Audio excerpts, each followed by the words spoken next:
The year is 1852, and as the third of the three Bs was composing in Germany, the Boston Music Hall opened its doors with a concert featuring local musicians and international opera sensation Madame Marietta Alboni.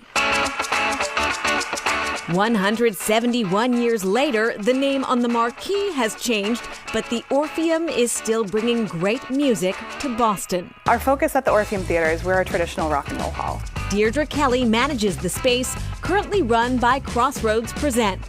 We've had pretty much everybody grace the stage, from the Beatles to Bob Dylan.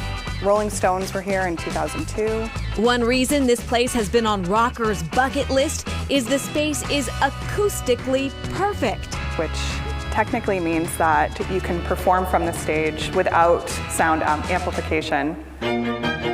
That sounds pretty cool today, but was necessary 155 years ago when this served as the original home of the Boston Symphony Orchestra.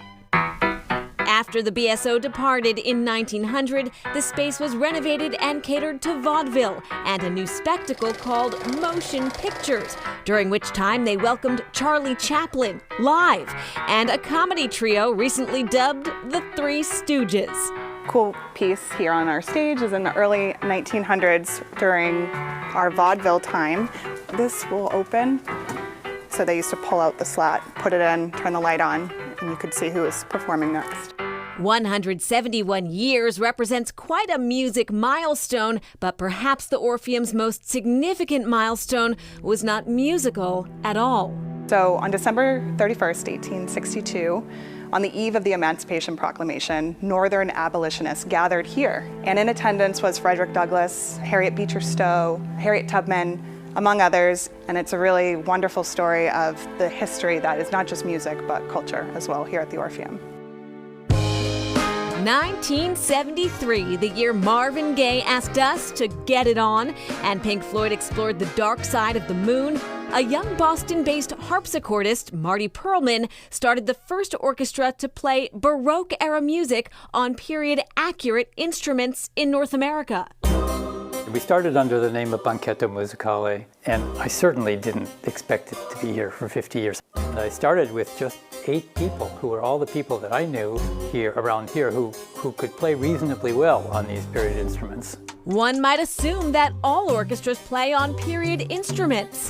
They don't. The violins and cellos are recognizable as violins and cellos, but they're gut strings on them, not metal. As a result, the sound is different. We like to think that it's the same way composers heard it. You never know, of course, but it does reflect what was possible in those days. Christina Day Martinson is concert master of Boston Baroque. I try and translate what the conductor is asking for so that the other members of the orchestra can pick up on that and we can work together sort of as one organism. While some struggle with the transition to period instruments, for Martinson, it was a homecoming. My whole life, I had certain tendencies in my playing that teachers were always trying to iron out of me.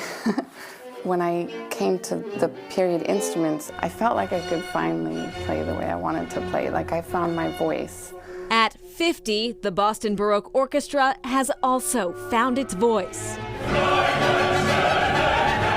Our material has been viewed in 55 countries, and that's before you even start with YouTube, Spotify. Like, when you add all of that in, we're being consumed in 117 countries. It sounds like something you've never heard before, even though it was written 300 years ago. And Boston Baroque brings that alive. It's no longer an issue about how to play the instruments. What really counts is whether it's a good performance.